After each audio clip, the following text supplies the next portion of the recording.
बिस्मिल्लाहिर्रहमानिर्रहीम, अस्सलाम वालेकुम। आज बात करेंगे टाइम मैनेजमेंट के ऊपर। टाइम मैनेजमेंट का जो टॉपिक है, इसके ऊपर हमने जितना भी कंटेंट कंज्यूम किया हुआ है, चाहे वो स्कूल में किया हो, यूनिवर्सिटी में किया हुआ हो, या सेल्फ हेल्प के नाम पे पर्सनल डेवलपमेंट की जर्नी में किया हुआ हो, वो सब गलत है। And in this video will see how and why.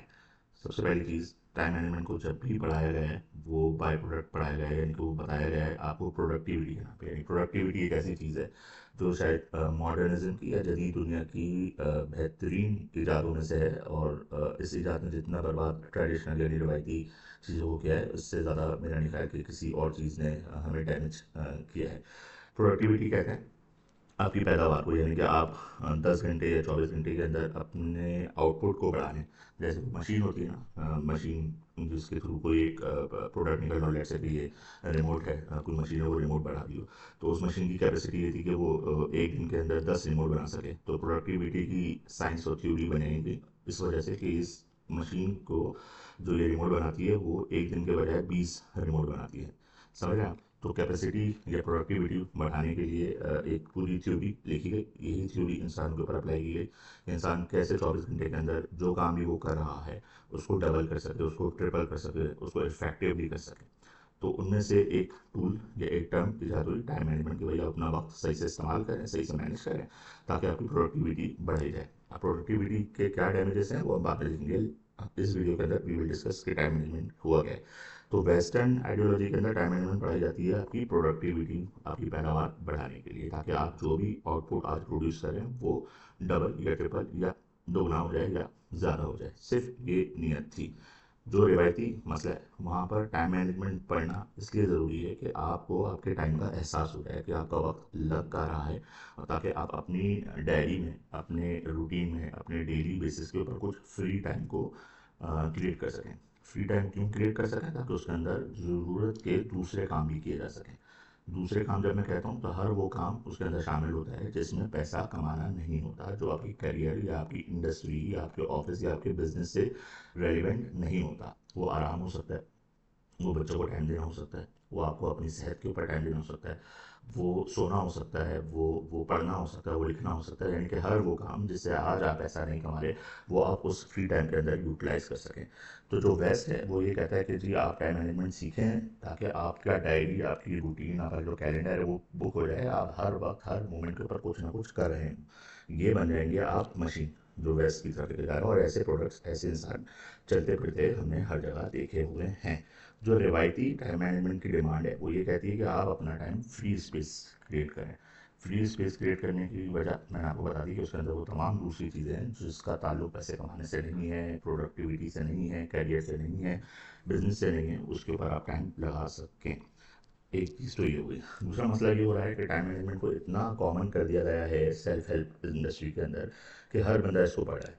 यानी कि कोई अगर वेला भी है जिसकी ज़िंदगी में कोई मतलब कैरियर, कोई पैसा कमाना नहीं है, वो भी टाइम मैनेजमेंट को पढ़ता है, क्योंकि उसको ऐसा लगता है, ऐसा सिंड्रोम उसके अंदर डाल दिया गया है कि उसकी टाइम मैनेजमेंट की वजह से उसकी ज़िंदगी में मसाइल हैं। हालांकि ऐसा नहीं होता। टाइम मैनेजमेंट पढ़ाई जाती है स्टेप 3 या स्टेप 4, या आप कह लें जमात तीसरी, चौथी, पाँचवीं जमात के अंदर पढ़ाई जाती है। शुरू की जो दो चीज़ें हैं वो टोटली मिसिंग है। सबसे पहली चीज़ कि विजन सेटिंग होनी चाहिए ना, कि मुझे जाना कहाँ है, डायरेक्शन क्या है, मुझे अचीव क्या करना है। दुनियावी हिस्से से भी बात कर लें और आखिरी हिस्से से भी बात कर लें, अगर विजन ही क्लियर नहीं होगा, तो मैं टाइम मैनेजमेंट पढ़ के उसको इम्प्लीमेंट करके क्या कर लूँगा? वैसी का वैसी, वेला का वेला, बगैर फारिग हुआ हुआ बैठा हुआ होगा। तो ज़रूरी ये है कि टाइम मैनेजमेंट पढ़ने के लिए आपको विजन सेट होना चाहिए। उसके बाद दूसरे नंबर पर चीज़ आती है प्रायोरिटाइजेशन की, तरजीहात सेट करने की। क्योंकि आप जैसी बात है, विजन है आपकी ज़िंदगी के 10 एलिमेंट हो सकते हैं, 10 किस्म की डायरेक्शंस हो सकती हैं, डायमेंशंस हो सकती हैं। तो उनमें से आपको प्रायोरिटी देनी पड़ेगी। आप हर काम एक ही ज़िंदगी के अंदर नहीं कर सकते, तो you have to set the priority as well. तो ये दो चीज़ें प्री रिक्विजिट्स होती हैं जब जाके टाइम मैनेजमेंट की बारी आती है। लेकिन Bharat self help industry, personal development की इंडस्ट्री इतनी ग्रूम कर रही है कि हम टाइम मैनेजमेंट को मेन स्ट्रीम सब्जेक्ट बना बैठे हैं और हम उसी के ऊपर रट्टा लगा जा रहे हैं। करने के काम इस वीडियो के अंदर वो यही है कि सबसे पहले तो आप विजन अपना सेट कर लें कि आपने जाना कहाँ है। आपने कोटा जाना है, आपने इस्लामाबाद जाना है, आपने यूएस जाना है, आपने जन्नत में जाना है, आपने आपने जो भी आपका विजन है, I am not pushing you. सिर्फ डायरेक्शन चेक करें कि आपने जाना है। जो अगर डायरेक्शन नहीं पता, तो फिर आप किसी और की डायरेक्शन पर चल रहे हैं। वो किसी और मार्केट है, यानी कैपिटलिज्म मार्केट है जिसके अंदर हम रह रहे हैं, कंज्यूमर की मार्केट है। अगर आप इस मार्केट के अंदर नहीं रहना चाहते तो आपको अपना विजन सेट करना पड़ेगा। You have to define yourself कि आपने जाना कहाँ है। दूसरी चीज़, यू हैव टू लर्न तरजीहात, प्रायोरिटाइजेशन की जो चीज़ है वो देख लें। इसके अंदर कोऑर्डिनेट सिस्टम होता है जिसमें Q1, Q2, Q3, Q4, important, urgent, important but not urgent, ये सब 4 कोऑर्डिनेट है। इसकी टेक्निक सबसे बेस्ट है। हर वो काम आपकी ज़िंदगी का वो इन 4 खानों के अंदर शामिल हो जाएगा। तो कोऑर्डिनेट सिस्टम क्या होता है, क्यों होता है, इसके ऊपर मैं मज़ीद बाद में कभी डिटेल में अंदर वीडियो बना दूंगा। लेकिन आप अगर पढ़ना चाहते हैं तो गूगल, इंटरनेट के ऊपर इसके ऊपर इन्फॉर्मेशन काफ़ी मौजूद है, आप इसको पढ़ सकते हैं। आपकी ज़िंदगी पूरी इन 4 डब्बों के अंदर समेट जाएगी। तीसरा काम, आपने अपनी रूटीन्स को लिखना है, जो सुबह से लेकर शाम तक या रात तक या अगली सुबह तक जो भी आप करते हैं वो आप लिख लें। देखें कि हर काम के अंदर कितना टाइम लग रहा है। लेट्स से कि मैं सुबह उठता हूँ, मैं मुंह धोता हूँ, मैं वॉशरूम जाता हूँ, बाहर आता हूँ, नाश्ता करता हूँ, वॉक करता हूँ, सो जाता हूँ, मोबाइल देखता हूँ। जो जो काम आप कर रहे हैं वो आप लिख लें। हर काम के आगे एस्टिमेटेड टाइम लिख लें कि कितना आपने स्पेंड किया, 1 हफ्ता 2 हफ्ता इसको करके देखें। इससे होगा ये कि आपके पास ये नॉलेज आ जाएगी कि आप अपना दिन कहाँ गुजार रहे हैं और इसमें से वो काम कौन से हैं जो अजीब से हैं, जो आपको नहीं करने चाहिए, या बहुत अच्छे काम हैं जो आप कर रहे हैं और इनको बढ़ाना चाहिए। ये डाटा, एक नॉलेज सेट पूरा सा रहेगा ताकि आप उसके ऊपर कोई एक्शन ले सकें। नेक्स्ट आइटम, आपको टाइम थीव्स देखना है। जैसे हर हर हर इंपॉर्टेंट चीज़ के कुछ चोर होते हैं, क्योंकि वक्त भी इंपॉर्टेंट है अल्लाह ताला की तरफ से, तो इसके भी कुछ चोर जदीद दुनिया के अंदर मौजूद हैं। स्पेशली आपका मोबाइल फ़ोन जो डिस्ट्रैक्शन प्रोवाइड करता है, आपकी नोटिफिकेशंस, एवरीथिंग।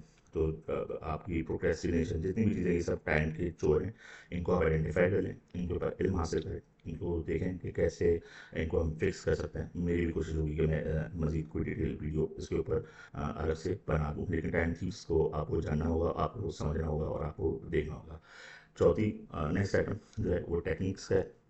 टाइम मैनेजमेंट के अंदर 2 टेक्निक्स बहुत कॉमन है, एक टाइम ब्लॉकिंग, एक to do list. To do list ये होती है कि आपको जो भी काम करना है अपनी ज़िंदगी में, किसी भी डायमेंशन से related, personal, work related, health, जो भी है, वो उसके आप लिस्ट बना लेते हैं और फिर आप उस काम को करते हैं और टिक लगा देते हैं। इस टू डू लिस्ट के अंदर साइकोलॉजिकल इशू ये है कि ये काम होते नहीं है, ये लिस्ट बढ़ती चली जाती है। ये लिस्ट जो टाइम थीव्स हैं उनका शिकार होती चली जाती है और फिर उसके ऊपर अमल बहुत कम होता है। तो ये मेरा अपना पर्सनल एक्सपीरियंस है। आप भी इसको करके देखेंगे तो आपको भी सेम रिजल्ट मिलेगा इंशाल्लाह। थ्योरी यही है। दूसरी टेक्निक है टाइम ब्लॉकिंग, जो दूसरी कॉमन, मतलब टेक्निक्स तो बहुत सारी हैं, जो दूसरी बड़ी टेक्निक है टाइम ब्लॉकिंग। टाइम ब्लॉकिंग के अंदर आप ये करते हैं, आप अपना कैलेंडर बनाते हैं, मैनुअल हो या डिजिटल हो। उस कैलेंडर के अंदर आप बुक कर लेते हैं कि भाई मैं सुबह दोपहर 12 बजे से 12:30 बजे तक ये काम करूँगा, फिर 1 बजे से लेकर 1:30 बजे तक, या 1:30 बजे से 2 बजे तक नमाज़ पढ़ूँगा, फिर 2 से 2:30 तक कुरान पढ़ूँगा। इस तरीके की आप ब्लॉक्स बना लेते हैं। स्पेसिफिक टास्क के भी बना सकते हैं, जेनरिक भी बना सकते हैं। इसके ऊपर भी इल्म हासिल करें। मुझे ये लगता है टाइम ब्लॉकिंग टेक्निक जो है वो ज़्यादा इनेबल करती है कि आप इसको किसी एक्शन के अंदर कन्वर्ट कर सकें as compare to do list. एक आखिरी चीज़ जो इम्पोर्टेंट है वो ये कि जब भी आप टाइम ब्लॉकिंग करें तो उसके अंदर ज़रूरी है कि आप बफर को ज़रूर ऐड कर लें। लेट से आपने मुझे बोला कि भाई मैं सुबह घर से निकलूँगा 7 बजे और 8 बजे मैं ऑफिस पहुँच जाऊँगा, 1 घंटे का रास्ता है, मैंने एस्टिमेट कर लिया गूगल मैप को देखते हुए। लेकिन मैं फिर भी 15 मिनट 20 मिनट इसके ऊपर बफर ऐड करूँगा कि मैं सुबह 7 बजे निकलूँगा और 8:15 या 8:30 बजे तक मैं ऑफिस पहुँचूँगा। अब हो सकता है रियलिटी के अंदर कि मैं 1 घंटे में पहुँचाऊँ, 8 बजे पहुँचाऊँ, अब ये मेरे पास आधा घंटा बच गया है। तो हैप्पी केस ये है कि मेरे पास आधा घंटा बच गया, उस आधे घंटे को मैं कहता हूँ वेटिंग टाइम। तो उस वेटिंग टाइम को मैं किसी भी ऐसे काम के अंदर यूटिलाइज़ कर लूँ जो मैंने अंदर लिखा हुआ है, उसको स्केड्यूल और कैलेंडर पे नहीं किया हुआ है और वो आधे घंटे का ही था या आधे घंटे से कम का था। तो मैं उस काम को पिक कर लूँगा। इसकी एग्जाम्पल एक तरीके से ये देख सकते हैं, जैसे सुबह ऑफिस आते हैं 7 बजे से 8 बजे तक, तो मैं लगाता हूँ 7 से 8:30 बजे तक। अक्सर और इस तरह 7 से 8 बजे या 7 से 8:05 पे मैं पहुँच जाता हूँ ऑफिस, और उसके बाद 8:05 से लेकर 8:30 बजे तक मैं रीडिंग कर लेता हूँ, मैं न्यूज़ पढ़ लेता हूँ, या मैं कुछ देख लेता हूँ। मतलब जो भी काम मैंने करने होते हैं वो मैं कर लेता हूँ। लेकिन अगर ये बफर टाइम नहीं होता तो उसका डिसएडवांटेज ये है कि कभी खुदा ना खास्ता ट्रैफिक हो जाता है। कराची में हम रहते हैं, पाकिस्तान, इंडिया, ट्रैफिक के हालात हो जाते हैं किसी दुनिया के अंदर, या कोई एक्सीडेंट हो जाता है, खुदा ना खास्ता कुछ भी हो सकता है। तो वो बफर टाइम अलाउ करता है आपकी अगली कमिटमेंट को प्रोटेक्ट करने के लिए। यानी कि आप जब भी कोई नया काम स्केड्यूल, अगला काम स्केड्यूल करेंगे, लेट से कि मैं 7 से 8 जो है ऑफिस है, अब मैंने बफर ऐड नहीं किया हुआ, तो मैं 8 बजे से 8:30 बजे तक अपनी ईमेल चेक करने की एक्टिविटी लगा दूंगा। लेकिन अगर मैंने बफर ऐड किया होगा तो मैं 8:30 से 9 लगाऊंगा, 8 से 8:30 को बफर रखूंगा। अब इन केस अगर मैं टाइम पे पहुंच जाता हूँ तो इट्स गुड, मैं बफर टाइम जो वेटिंग टाइम है उसको मैं यूटिलाइज कर लूँगा। और अगर मैं लेट हो जाता हूँ तो स्टिल हैव अ टाइम कि मैं अपनी अगली कमिटमेंट को मीट कर सकूँ। बहरहाल ये छोटी सी वीडियो थी, मैंने कोशिश की है कि मुख्तसर रखूँ, और यकीन जाने पूरी टाइम मैनेजमेंट को सीखने के लिए ये छोटी सी वीडियो काफ़ी है। इसके अलावा ना कोई एक्सपेंसिव कोर्स करने की ज़रूरत है।